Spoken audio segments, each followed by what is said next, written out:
Сайн байцгаана уу? Өнөөдөр 5 сарын 8-ны өдөр би одоо 2-7 хоногийн дараа төгсөх гэж байгаа учраас ер нь сүүлийн 2 жил Америкт магистра хийх энэ хугацаанд өөрийгөө яаж өөрчлөгдөв, юу сурч мэдв гээл сүүлийн сар орчим айгүй хэрэгцүүлж бодогдож байна л та. Тэгээд хамгийн их ойлгосон гэх юм уу, өөрийнхөө өөрчлөгдсөнийг анзаарсан 3 зүйлээ яг ингээд дүгнэж боддоод байж байна. Эдгээрт юу юм бэ гэхээр би яг энгийн өдөр тутмын амьдралаасаа амар их аз жаргал мэдэрч сурсан юм шиг санагдаж байна. Хорон мөч бүрт амьдрч амьдралаа ингээ мэдэрч сурсан юм шиг санагдаж байна. Өмнө нь Монголд амьдардаг байхад бүтэн цагийн ажил хийдэг байхад яг ингээд өдрийн хоолны цагаар ажлынхантайгаа гой хоол идэх ч юм уу те бас ингээд амар их ажилтаа байдаг байсан болохоор яг ингээд нэг тийм жоохон завсарлага ингээд айгу гой санагддаг. Тэгээд яг ингээд гой өдрийн хоол идэх гэдэг баг миний ингээд өдөр тутмын амьдралын хамгийн аз жаргалтай аз мэдэрч болгоод ингээд баг хамгийн аз жаргал юм шиг. Тэгээд ингээд мөнгө цуглуулж жагаад өөртөө нэг гой хувцас авах ч юм уу нэг тим юм авахаар бас нэг ингээд нэг жоохон том ихч болсноо мэдэрдэг гэх юм уу, том хүн болсноо мэдэрдэг. Гэтэл яг үнийг хэлэхэд дээжээрээ тижээлэгдэг, гэр бүлийнхнэрээ тижээлэгдэг хэврээл байгаа штэ баг. Ер нь бол Монголд нэг тиймэрхүү байдаг байснаа энд хурж ирээд анзаарсан. Энд болохоор юм enjoy хийх боломж амар их гарч ирсэн. Тэгээд дээрэс нь би сонгодог хөгжим, урлаг, уран зурагт амар их дуртай. Тэгээд энд хурж ирснээс хойш Нью-Йорк Сити балет, Washington City балетын цөмөөхийг үзсэн, Нью-Йорк дахь Met MoMA Modern Museum of Art гэд тэр яг музейнүүдийг ингэж очиж үзэхээр яг ингээд байнга одоо дэлгэцээр л хардаг байсан те хардаг байсан юм а яг ингээд нүдэрээ ингээд харахад ингээд амар сонир мэдрэмж төрсөн. Тэр Нью-Йорк City балетын цөмөөхийг үзэж яхад яг нөгөө нэг Waltz of Flowers гэд яг юм амар гоё ягаан палаачтай тайзны салмасл ингээд амар гоё тэрийг би бүр Монгол тахтаа ингээд амар их ингээд үздэг байсан. Яг тэрийг ингээд амдаар нь үзсэн чинь баг ингээд дотор ингээд огшоол ингээд амар уйлмар санагдаж байгаа юм чинь баг. Тэгэл Modern Museum of Art-д явж хахад бас амар олон одоо нөгөө нэг юуны René Magritte, Monet, Jackson Pollock, Picasso гэл зөндөө олон алдартай зураачдын бас ингээд харах амар би René Magritte-д амар дуртай байхгүй юу. Тэгэл тэрний гэл ингээд дуцны ардаас амар их шүтэж биширдэг байсан зургуудаа ингээд амдаар нь харахад надад амар сонир мэдрэмж төрж исэн. Тэгэл эн чин 5 6 давхар музей ингээд дээрэс нь эхний хамгийн дээдлийн давхраас нь гээл явж байгаа байхгүй юу. Тэгээд хамгийн нэг давхарт нь Story Night байгаа. Тэгэл амар олон хүмүүс очрлцсан. За тэгэл би за нөгөөдөг чинь энэ л ах шиг байна да гэл тэгэл бүхэл бүтэн музей дүүрэн амар том ингээл амар алдартай зургуудыг харж явсны дараа Story Night-ыг харахад надад бүр ингээд ёо гэл баг ингээд нүдэнд нулимс цэлэгнээд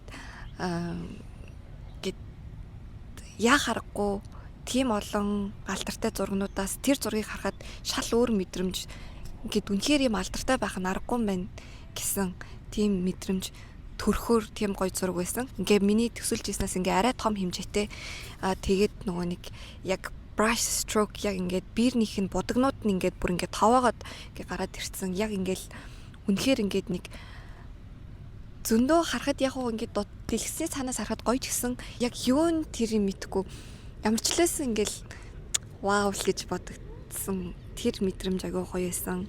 Тэгээ би бас нөгөө нэг тоглолтууд нэлээ үзсэн.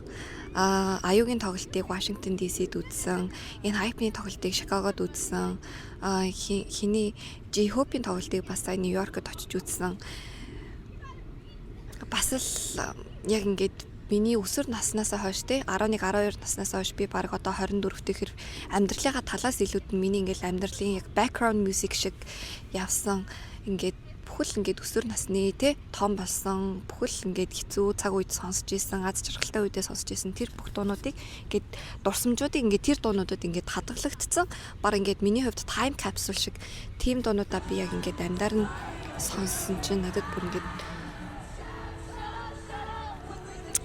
бас л үгээр хэлхий аргагүй тийм сонир мэдрэмж байт юм билээ. Бүхэл бүтэн стадиум 20,000 хүн те яг ингээл адилхан миний дуртай дуу бид нар ингээл бүгдээрээ дэлхийн өнцөг болон бүрээс ингээл ирсэн тэр хүмүүсийн дуунд ингээл амар ингээл өөрсдийнхөө дуртай дуу хөгжмийг ингээл бөөнөрөө нийлээл ингээл чанга ингээл уушгийнхаа хамаг ингээл дээд хэмжээгээр хоолойныхоо хэрэг мэдгүй ингээл чанга дуулаад тэр мэдрэмж бол надад амар гоё байсан. Тэгэл анх энэ хайпны тоглолтыг Чикагод үзэхэд бол энэ одоо ингээ баг миний амьдралтаа мэдэрч үзчихсэн хамгийн гоё мэдрэмж миний амьдралтаа ингээд дурсагдах хамгийн гоё дурсамжуудын нэг хамгийн аз жаргалтай мөчийн нэг бол яг ингээл мөн байна гэж би бүр зөндөө баярлж исэн. Тэр үед бас найзтайгаа Чикагод байсан болохоор манай найзаас тэр аяллыг амар гоё өвөрмөц дурсамж болгож үлдээхэд надад зөндөө тусалсан. Айгу гоё байсан. Тэгэл тэр гоё мэдрэмж энэ өдөр тутмын энэ гоё мэдрэмжийг одоо ингээл моол дээр ингээл ногоон зүлгэн дээр хэвтчихэл ингээд юм ярьж байгаа ч гэсэн миний хувьд ингээд амар гоё хизээч мэдэрч чадахгүй байсан мэдрэмжээ мэдэрч байгаа юм шиг санагддаг. Тэгэл ингээд би жоохон гүнзгий амьсгаа мэдрэл яг ингээл одоо даад жаргалтайгаа мэдрэх болгондоо би аав ээжигээ өвөө эмээгээ санаал надад ингээд ийм гоё боломж олгосонд гээл гэр бүлийнхэндээ найзуудаа ингээл амар их баярламаар санагддаг. Тэгээд дээрэс нь би ч гэсэн өөрөө зөндөө хичээсэн шүү. Би ч гэсэн энд хурж ирэх гэж зөндөө олон зүйлсийг тулсан шүү гэж бодгоор ингээд гэр бүлдээ баярлаад өөрөөрөө амар их бахархмаар санагддаг. Тэр мэдрэмжийг би энэ дээрээ маш их мэдэрсэн. За хоёр дахь нь болохоор би өөртөө итгэх итгэлээ олсон гэж боддог. Гэт би ууг нь ингээд дээж их ачаар бүр цэцэрлэгээс англи хэл сурчсан яг ингээд ярианы хэрэглээ болоог болохоор ч юм уу ингээд ярих болгонд ингээд хэл ам нэг эвэлдэггүй намайг дөнгөж хурж ирэхэд ч гэсэн би гайгүй англи хэлтэй гэж би өөрөө боддог байсан. Хэрнээ яг ингээ хүмүүстэй ярих гэхээр ингээл амар төгдрэл яг хэл ам нийлж өгөхгүй байдаг байсан. Тэгээд хичээл шууд ингээд академик орчинд орохоор бас зүгээр дэлгүүрт ороод ийм авъя тийм авъя гэхээс ингээд илүү хэцүү болоод тэг хичээлийг нь концепт нь бас жоохон хэцүү. Яг Америкийн одоо төсөв батлагдах процесс энэ төр үзгэр чинь би бараг Монголд төсөв батлагдах процессыг нь сайн мэдгүй байж Америкт ингээд шал өөр системтэй юм ингээд юу яана гэхээр юу яриад байгааг нь мэдгүй. Тэгэл унших материал ингээд амар их уншуулна. Бараг нэг хичээл дээр ингээд 100 хуудас унших юм өгөөл. Тэгэл тэрийг арай гэж ингээд ойлгоод за нэг иймэрхүү юм байт юм шиг байна. За нэг иймэрхүү юм байт юм шиг. Надад бүр харьцуулж дүүцүүлж бодох юмч би Монголтой ингээд харьцуулж дүүцүүлж бодож чадахгүй. Тэгэл за нэг иймэрхүү юм байх юм шиг байна гэл ингээд арай гэж ойлгоод очингууд нөгөө нэг миний хамт нэг ангид сурж байгаа хүмүүс дандаа нөгөө төрийн албанд ажилладаг ч юм уу амарлаг туршлагатай хүмүүс эсвэл ядчил их оронд нь ингээл амьдрал өдөр тутамдаа тэр миний унших гад ойлгох гэдэг юмыг өдөр тутамдаа мэдэрч идэг хүмүүстэй мэдж байгаа хүмүүс бүр лаг юмнуудаа яриад бүр асуудал яриад явчихин. Тэгэл би бүр за нэг иймэрхүү юм яриад ах шиг байна гэж ядж яхад нөгөө хүмүүс чинь ингээд амар гоё nice хэлэх гэдэг юм уу. Яг ингээд янз бүрийн асуудлыг шууд ингээд монголчууд шиг ингээ хэлэхгүй ингээл амар тойруулаад ингээл амар nice хэлэх гээл тэгэл тэрэнд нь би энэ одоо юу ч хэлэх гээд юу ч яриад байгаа гээл бүр толгой эргээл тэгээд хамгийн ихний семестр managing across sectors гэдэг бас нэг хичээл үздэг байсан. Тэрэн дээр бүр нөгөө ковид үеэр ингээл янз бүрийн секторууд яаж хамтарч ажиллаж байсан нөгөө нэг эрүүл мэндийн NIH юу гэдэг лээ National Institute of Health гээл янз бүрийн нөгөө нэг засгийн газрынхаа байгууллагуудыг хоорондоо яаж ажилласан, аль private sector ямар вакцин дээр ажилласан гээл. Тэгэл би бүр ёо нэг амар хэцүүсэн тэр хичээл. Тэгэл ер нь бол ангийнхаа болно ингээл чимээгүй сууж байдаг баг магаар хуучингууд яана багийнх нь ингээд намайг хүрх юмтад яриулах гад ингээд миний санал бодлыг сонсох гээд байгаа байхгүй. Тэгтэл би ингээд юу ч ингээд ярьж чадахгүй. Тэгээ тэрэнд жоохон таарахын ингээд эвгүй мэдрэмж ингээд санаа зовдөг байсан. Хүмүүст ингээд жоохон таарах мэдрэмж өгчгөөгээд тэгэл ингээд нэг хэдэн семестрийн дараа арай яг угаасаа ингээл гайгүй дасчил байгаа юм л да. Гэтэ тэрнээс гадна миний хамгийн том асуудал болохоор хэлнээс болж ичгээс илүүтэй үзэл бодол яг миний үзэл бодол угаасаа хин хамаатай угаасаа баг хүн болгон л ингээл миний боддог байлгүй угаасаа хүн болгон л мэдж байгаа байлгүй гэж бодоод гэд ярихгүй барьдаг. Ер нь их ярих дургүй байсан. Тэгсэн чинь манай ментор надад ингээд амар хэцүүлээд гэл айгүй их нээлттэй ярьдаг байхгүй яг ингээ өөрийнхөө сул талыг даваа талыг ингээл ярина. Тэгэнгүүт чи ингээд өөрийнхөө үзэл бодлыг илэрхийлж чадахгүй бол чи ингээд удирдахч болоод яаж хүмүүсийн ашиг сонирхлыг илэрхийлж ингээд тэр хүмүүсийг хамгаалах юм ингээл надад тэгж хэлсэн. Тэр үед надад ингээд би яг ингээд өөртөө ихтэй байх хэрэгтэй маань өөрийнхөө санал бодлыг ингээд чөлөөтэй илэрхийлж авах ёстой мэн гэж ойлгосон хэрнээл би ингээд яг чаддгүй байсан. Тэгэл цаг хугацаа өнгөрөөл 1 жил 2 жил сурлаа. Өнгөрсөн семестр энэ төр би ингээл хамт сурж байгаа хүмүүсээ харахаар хичээл орж байгаа профессорудаа харахаар ийм мундаг одоо хүмүүсээс юм сурж иж те ийм туршлагатай хүмүүсээс ингээд туршлагыг сонсч иж гээд би одоо яагаад өөрийнхөө ингээд туршлага одоо мэдлэгт ингээд эргэлзээд байгаа юм бол те тэгж бодож эхлээд ерөнхийдөө бол одоо би ингээд өөртөө итгэх ёстой маань надад олдсон энэ туршлага мэдлэг боловсрол одоо үнцэнтэй. Тийм учраас би бас ингээд ярьж хүмүүст мэдүүлэх мэдлэг түгээх ёстой мэн гэж бодоод YouTube channel эхлүүлсэн. Яг тэр үед нөгөө нэг Америкийн ерөнхийлөгчийн сонгуул эхэлж таарад.